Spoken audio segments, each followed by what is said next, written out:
दोस्तों, मेरे चैनल को जरूर सब्सक्राइब करें। आपका बहुत बहुत धन्यवाद। एक समय की बात है, लक्ष्मीपुर के जंगल में बहुत से पशु पक्षी रहा करते थे। उसके बीच रंगीला नाम का एक बड़ा ही नेक हिरण भी रहता था। वह बहुत ही मेहनती, मिलनसार और परोपकारी था। वह अपने मन, कर्म और वचन से सबका ख्याल रखता था। किसी का स्वास्थ्य खराब होने पर वह हालचाल लेने के साथ साथ उसके उपचार की भी व्यवस्था करता था।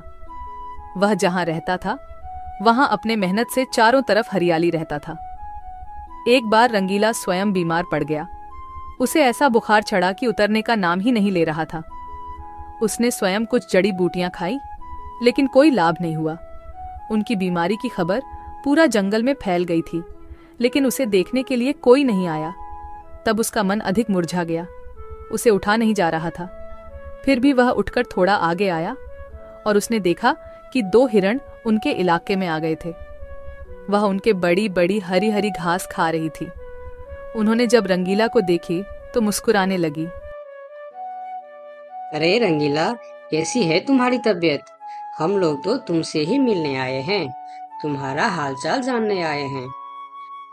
हाँ रंगीला, मैंने सुना तुम्हारी तबीयत बहुत खराब है, तो हमसे रहा नहीं गया, इसीलिए चले आए हैं। अब बताओ, कैसी तबीयत है तुम्हारी? तबीयत में कुछ सुधार नहीं आया है, अब कोई दूसरी दवा लेनी पड़ेगी। हाँ हाँ, अच्छी दवा लेना और अपनी ख्याल रखना। अब तुम आराम करो, हम चलते हैं। रंगीला मुड़कर अपनी घर के तरफ चला गया और इधर दोनों हिरण फिर से रंगीला के इलाके के हरे हरे घास खाने लगी। हमने इस जगह के बारे में जितना सुना था उससे कहीं ज्यादा पाया। रंगीला ने बड़ी मेहनत से ये गुलशन सजाया है। चारों तरफ हरियाली ही हरियाली है। देखकर और खाकर तबीयत खुश हो गई। अभी पेट भरकर खा लेता हूँ, फिर कल रंगीला से मिलने के बहाने आ जाऊंगा। हमें रंगीला से क्या काम, हमें तो यह हरियाली खींच लाई है। चलो, हम फिर कल आएंगे रंगीला से मिलने के बहाने। जब दोनों हिरण का पेट भर गया तब वह वहां से चले गए और अपने इलाके में जाकर वह रंगीला के इलाके के हरे हरे घास के बारे में तारीफ करने लगे। अरे भाई, यहाँ सूखे घास खाकर पड़े हो, वहाँ जाओ रंगीला के दरबार में, रंगीला का हालचाल पूछो और पेट भर के हरे हरे घास खाओ। बहुत अच्छा है रंगीला, उसके बीमार होने पर भी हमें हरे हरे घास खाने के लिए मिल रहे हैं। रंगीला बहुत अच्छा है, बड़ा ही नेक हिरन है, उसके बीमार होने पर भी हमें हरे हरे घास खाने के लिए मिल रहा है। इससे अच्छी बात और क्या हो सकती है। वहां बहुत सारे हिरण की टोली बन गई। वह सब रंगीला के पास पहुंच गए और रंगीला का हालचाल पूछने लगे। पहले तो रंगीला को इस बात की बहुत खुशी हुई कि कितने सारे लोग इनके हालचाल पूछने आ गए, लेकिन उसके बाद का नज़ारा देखकर रंगीला का सर चकरा गया। सारे हिरण उनके इलाके के घास खाने में जुट गए थे। कुछ हिरण तो फल भी खा रहे थे। उनके पास सर उठाकर इधर उधर देखने की भी फुर्सत नहीं थी। रंगीला बेचारा मन ही मन सोचने लगा कि यह लोग मेरे पास 2 घड़ी भी नहीं रुके और घास खाने में जुट गए। अगर यही हाल रहा तो मेरे इलाके के सभी घास खत्म हो जाएंगे, मेरे खाने के लिए भी कुछ नहीं बचेगा। लेकिन उसके थोड़ा देर बाद ही उनका मित्र भालू वहां आ गया। उसके आने में देर हो गया था। माफ करना दोस्त, मुझे आने में देर हो गई है। तुम्हारे लिए औषधि लाने बहुत दूर चला गया था।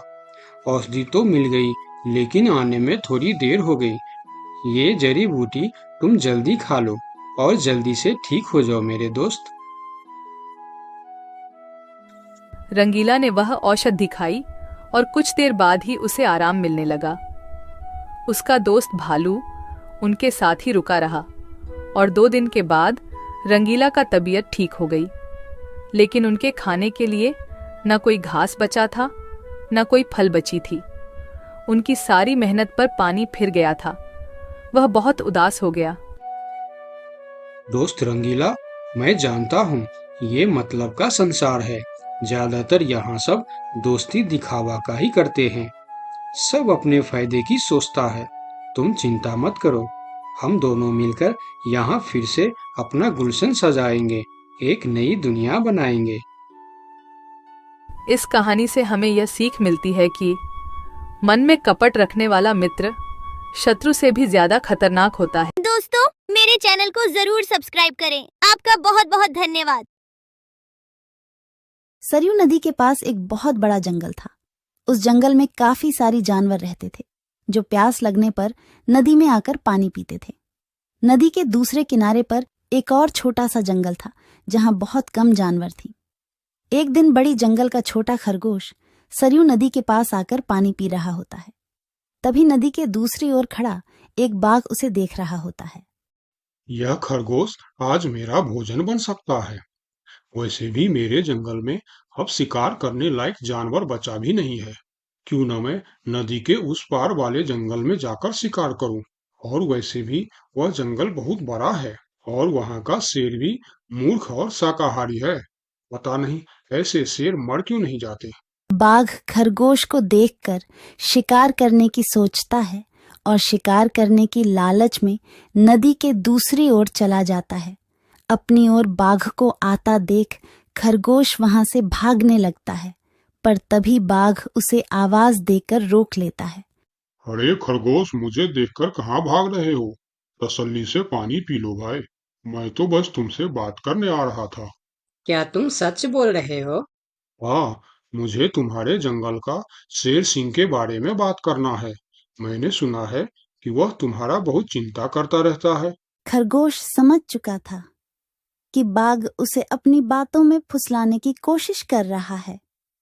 इसीलिए खरगोश उसकी बातों का कोई जवाब नहीं देता और तुरंत वहां से भागने लगता है। परंतु खरगोश बाघ से तेज नहीं भाग पाता और बाघ उसका शिकार कर लेता है। यहाँ के जानवर बड़ी आसानी से शिकार हो जाते हैं, तो क्यों न मैं इसी जंगल में रहकर आसानी से शिकार किया करूं। बाघ अभी इसी जंगल में रहकर ही शिकार करता रहता है। इस तरह से जंगल में जानवर कम होने लगते हैं। एक दिन अरे लोमड़ी, मैंने सुना है कि तुम अपनी सहेली से मिलने के लिए दूसरे जंगल में जा रही हो। हाँ, लेकिन तुम्हें मेरी इतनी चिंता क्यों हो रही है? देखो लोमड़ी, तुमने सांप के अंडे के साथ जो हरकत की थी, जिसके लिए तुम्हें शेर सिंह ने सजा दी थी, इसके लिए तुम जंगल से भाग नहीं सकती। लेकिन मैं भाग नहीं रही हूँ। मैं तो अपनी सहेली से मिलने उस जंगल में जा रही हूँ। पर मुझे शक है कि तुम मौके देखकर भाग भी सकती हो, इसीलिए मैं तुम पर नजर रख रहा हूँ। देखो भैया, मैं शेर सिंह की हुक्म का पालन कर रही हूँ, लेकिन तुम अपना ड्यूटी ढंग से नहीं कर रहे हो। क्यों? तुमको क्यों लग रहा है कि मैं अपनी ड्यूटी ढंग से नहीं कर रहा हूँ? दरअसल इस वक्त तुम्हें जंगल में हमारी जानवर पर ध्यान रखनी चाहिए, क्योंकि हमारी जंगल की जानवर कम हो रहे हैं। सुना है जंगल में कोई शिकारी घुस आया है जो हमारे जानवरों का शिकार कर रहा है। लोमड़ी, तू चालाक है, ये मैं जानता हूँ, लेकिन मैं भी इतना बेवकूफ नहीं हूँ, ये तू जान ले। मैं तेरे बातों में नहीं आने वाला। याद रखना, अगर आज तुम मेरे बातों पर यकीन नहीं करोगे तो तुम भी किसी दिन कोई शिकारी जानवर का शिकार बन जाओगे। चाहे जो भी हो जाए, मैं तुम्हें यहाँ से जाने नहीं दूंगा। देखो, मेरा जाना बहुत जरूरी है। मैं 2-3 दिन में वापस आ जाऊंगी। मुझे जाने दो। ठीक है, मैं तुम्हें जाने दूंगा, लेकिन मेरा एक शर्त है। शर्त? कैसी शर्त? यही कि तुम्हें उस जंगल के थाने में जाकर रोज हाजिरी देनी होगी। मुझे मंजूर है। लोमड़ी को पता था कि जंगल से जानवर कम हो रहे हैं, इसीलिए वह हाथी की शर्त मानकर वहां से चली जाती है। वहीं दूसरी ओर हाथी जंगल की निगरानी करने लगता है। तब दिखता है कि जंगल से कुछ खरगोश गायब है। इस चिंता में कई खरगोश आपस में बात भी कर रहे होते। देखो भाइयों, हमें सावधान रहना होगा, क्योंकि जंगल से खरगोश गायब हो रहे हैं। हाँ, लेकिन इस बात का फरियाद हमें शेर सिंह को करनी चाहिए। तभी खरगोश की बात सुनकर हाथी उनके पास आता है। क्या हुआ है भाई? तुम सब आपस में क्या मीटिंग कर रहे हो? मुझे भी बताओ। हाथी भैया, तुम शेर सिंह के सेनापति हो, क्या तुम हमारी फरियाद राजा तक पहुंचा सकते हो? अरे भाई, तुम्हारी रक्षा करना ही मेरा ड्यूटी है। बताओ, तुम्हारी क्या शिकायत है? हाथी भैया, कुछ दिन से हमारे कई साथी गायब हो गए हैं। अगर तुम्हें अपनी जंगल की फिक्र है तो हमारी साथी खरगोश को ढूंढ के लेके आइए। क्या तुम्हें किसी पे शक है? हम सिर्फ इतना जानते हैं कि जो खरगोश गायब हुए हैं वह सब पानी पीने के लिए नदी के पास गए थे और तब से वापस नहीं आए हैं। और वह लोग गायब कितने दिन से हो रहे हैं? पिछले कई दिन से एक एक करके खरगोश गायब हो रहे हैं हाथी भैया। खरगोश की बात सुनकर अब हाथी को भी लोमड़ी की बात पर यकीन हो जाता है। लोमड़ी भी यही कह रही थी कि जंगल में कोई शिकारी आया है। हाथी वहाँ सोच ही रहा होता है कि तभी वहाँ 2 बकरी आती है। हे भगवान, अब क्या होगा? कौन बचाएगा हमें? अरे बकरियां, क्या हुआ है तुम्हें? क्यों रो रही हो? हाथी भैया, अच्छा ही हुआ जो आप हमें यहीं मिल गए। हम शेर सिंह के पास शिकायत करने जा रही थी। तुम भी शिकायत करना चाहती हो? हाँ, आखिर तुम लोगों का क्या तकलीफ है? हाथी भैया, कुछ दिन पहले कुछ खरगोश जंगल से गायब हुए थे और अब बकरियां भी गायब हो रहे हैं। लगता है कोई शिकारी हमारे जंगल में घुस आया। पूरा जंगल इसी बात से परेशान था कि आखिर उनका शिकार कर कौन रहा है। अब वह सभी मीटिंग के लिए शेर सिंह के पास जाते हैं और सारी बातें शेर सिंह को बताते हैं, जिस पर शेर सिंह अपनी जंगल की जानवरों से कहता है, आप सब फिक्र मत करो, मैं बहुत जल्द पता लगा लूंगा कि यह काम किसका है और कौन हमारे जंगल का जानवरों का शिकार कर रहा है। तो अब हम क्या करेंगे शेर सिंह? आप लोगों से हमारी यह विनती है कि आप लोग जंगल से बाहर नहीं जाएंगे। जिसको भी पानी पीना है वह इसी जंगल का तालाब का पानी पिएगा। महाराज, आपका ये हुक्म हमें कब तक पालन करना होगा? एक बार बस मैं उस शिकारी को पकड़ लूं, उसके बाद आप लोग जंगल से बाहर जाकर भी पानी पी सकते हो। सभी जानवर शेर सिंह की बात मान जाता है और जंगल से बाहर जाना बंद कर देती है। 2 दिन बीत जाती है और जंगल से कोई भी जानवर गायब नहीं होता। उधर शिकार नहीं मिलने पर अब बाघ परेशान हो जाता है, क्योंकि 2 दिन से उसने कोई शिकार नहीं किया था। इतना बड़ा जंगल है, इतने सारे जानवर है, तो फिर यह कमबख्त जानवर पानी पीने के लिए बाहर क्यों नहीं आ रहे हैं? 2 दिन से मैंने कोई शिकार नहीं किया, भूख के मारे मेरी जान निकल रही है। लगता है अब शिकार करने के लिए नदी का किनारा छोड़ जंगल के अंदर जाना पड़ेगा। आखिर मैं भी तो देखूं, इस जंगल में सभी जानवर आखिर गायब कहाँ हो गए हैं। अब देखता हूँ मुझसे कैसे बचते हैं इस जंगल के जानवर। इतना बोलकर बाघ छुपकर जंगल के अंदर घुस जाता, जहां वह देखता है एक बकरी घास खा रही होती है। उस बकरी को घास खाता देख बाघ पीछे से उस पर हमला कर देता है और उसे मारकर अपने साथ जंगल से बाहर ले जाता है। ये सब एक दूसरी बकरी देखती रहती है। अच्छा, तो ये बात है। अभी मैं जाकर शेर सिंह को बताती हूँ। फिर बकरी सभी जानवरों को इकट्ठा करके शेर सिंह के पास पहुंचती है। महाराज, हमारे जंगल में दूसरे जंगल का बाघ घुस आया है और वही हमारे जंगल में शिकार कर रहा है। महाराज, वह बहुत तेज और बहुत दुष्ट शिकारी है। उसने हमारे सामने ही हमारे साथी को मार डाला, जो मैंने अपने आंखों से देख के आया हूँ। महाराज, अब आप कुछ कीजिए महाराज, नहीं तो हमारे प्रजाति खत्म हो जाएंगे। महाराज, अब कुछ करना ही पड़ेगा। अब आप कुछ कीजिए महाराज, नहीं तो हमारी प्रजाति खत्म हो जाएंगे। हाँ महाराज, अब कुछ करना ही पड़ेगा। सबकी बात सुनकर शेर थोड़ी देर सोचकर बोला, लोमड़ी कहाँ है?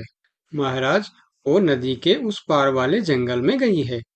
शेर सिंह लोमड़ी के मदद से बाघ को पकड़ने का मन ही मन प्लान करके बोला, देखो, इस जंगल का जानवरों का रक्षा करना हमारा पहला कर्तव्य बनता है और मैं आप लोगों की रक्षा जरूर करूंगा। बस आप सबको मेरा साथ देना होगा। जैसे मैं बोलूंगा वैसे आप सबको करना होगा। हाँ, हम सब तैयार हैं महाराज। तो सुनो, आप लोगों में से कोई भी उस नदी के किनारे नहीं जाएगा। और जब वह शिकारी को शिकार नहीं मिलेगा तब वह जंगल के अंदर आने के लिए मजबूर हो जाएगा, और वो जब जंगल के अंदर आ जाएगा तब मैं जंगल के किसी एक जानवर को उसके सामने भेजूंगा। फिर जैसे ही वह मेरे भेजे हुए जानवर का शिकार करने जाएगा, हम सब उस पर हमला बोल देंगे। मतलब हम में से किसी एक को अपनी जान खतरे में डालनी होगी महाराज। हाँ, मगर मौत के मुंह में जाने के लिए कौन तैयार होगा महाराज, वह तुम्हें कल पता चल जाएगा। शेर सिंह अपने गुप्तचरों द्वारा लोमड़ी को संदेश भिजवाकर उसे वापस बुलाता है। आपने मुझे इतनी रात में यहाँ क्यों बुलाया महाराज? लोमड़ी, मैं तुम्हारी सजा माफ करना चाहता हूँ, मगर तुम्हें मेरा एक काम करना होगा। सजा से छुटकारा पाने के लिए मैं कुछ भी करने के लिए तैयार हूँ महाराज। ठीक है, तो सुनो। लोमड़ी की हाँ करती ही शेर सिंह ने बाघ को पकड़ने का प्लान उसे बता दिया। महाराज, जब बाघ मेरा शिकार करने आएगा तब आप मुझे टाइम पर आकर बचा तो लेंगे ना? मैं शेर हूँ, कोई नेता नहीं जो वचन देकर मुकर जाऊंगा। तुम निश्चिंत रहो, तुम्हें कुछ भी नहीं होगा। अगले दिन प्लान के अनुसार लोमड़ी नदी के किनारे जाता है। शिकार को आता देखकर बाघ खुश हो जाता है। वाह, आज मुझे पेट भरकर खाना मिलेगा। शिकार के नजदीक आते ही मैं उसे मार दूंगा। लोमड़ी डरते डरते नदी के किनारे पहुंच जाता है। हे भगवान, टाइम पर शेर सिंह को भेज देना। कैसी हो लोमड़ी? मैं ठीक हूँ बाघ भाई। अभी तो तुम ठीक हो, लेकिन थोड़ी देर बाद ठीक नहीं रहोगे। क्या मतलब? मतलब ये कि मैं अभी भूखा हूँ, और जब मैं भूखा होता हूँ तो किसी का भी शिकार कर लेता हूँ। इतना बोलकर जैसे ही बाघ लोमड़ी की तरफ जाता है, वो शेर सिंह के जाल में फंस जाता है और वहां सारी जानवर आ जाता है। बाघ, तू शिकार के लालच में मेरे चंगुल में फंस गया है। अब तेरी कहानी खत्म। तुमने मुझे धोखा दिया शेर सिंह। जैसी करनी वैसी भरनी, मुहावरा तो तूने सुना ही होगा। बाघ, तू सबको धोखे से मारता था, इसीलिए मुझे तुम्हें भी धोखे से मारना पड़ा। मुझे माफ कर दो शेर सिंह, मैं हमेशा के लिए जंगल छोड़कर चला जाऊंगा। तूने हमारे जनता पर अत्याचार किया है, अब तुम्हें इसका हिसाब चुकाना पड़ेगा। साथियों, अपना बदला ले लो। शेर सिंह की आज्ञा मिलते ही सारे जानवर उस बाघ पर टूट पड़ता है। इस तरह से शेर सिंह अपने चालाकी और सूझबूझ से अपने जंगल के जानवरों की रक्षा करता है। इस कहानी से हमें यही सीख मिलती है कि धोखे का अंजाम धोखा ही होता है, जैसी करनी